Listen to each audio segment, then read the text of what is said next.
muna doon. Tatang na lang. Wala nga. Saan pa aabot sa aming lalamunan? Halak ka diha. Eto, panoorin po natin na kung saan ay may humarang dyan sa mga sasakyan. Kumanta. At ang kinanta, tungkol kay Pangulong Bongbong Marcos. Ako, PBBM. Nasaan na daw kasi yung mga pangako mo? Tingnan mo, nababaliw na yung mga tao. Eto, panoorin natin. Ayoko pa sa kayo na, di magkatagalan tayo. Tumabi ka muna dyan, maghanap. May dadaan dyan mamaya. Nakaka-traffic ka oh. Ito lang traffic. Ang dami na hassle oh. Ay naku, takot lang.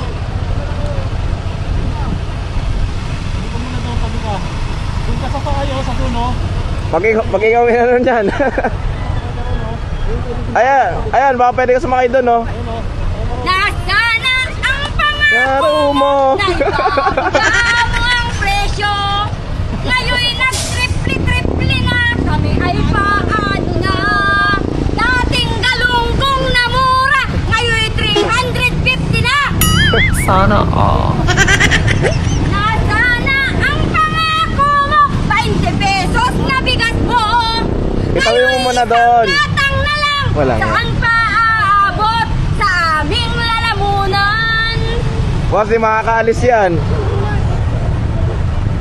BBM, sinong di mawibili sa pangako mo, murang-murang Bahala ka dyan.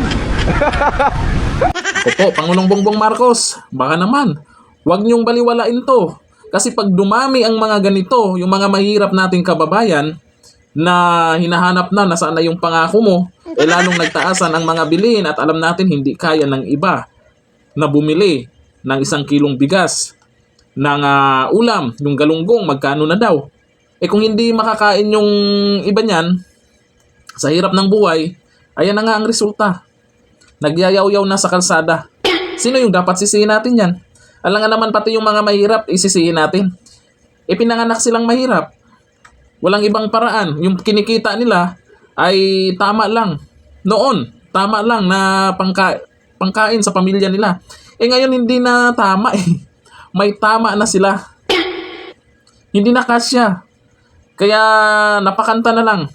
Napakanta na lang si ate, hinarang yung mga sasakyan na Pangulong Bongbong Marcos, nasaan na daw yung pangako mo? Yung 20 pesos na bigas, yung isda ngayon, napakamahal na, yung galunggong, anong presyo na, lahat nagmamahalan na, pero ano yung tinutukan nyo ngayon? Impeach VP Sara pa rin ang tinutukan nyo. Impeach VP Sara pa rin ang inuunan nyo. Talaga naman.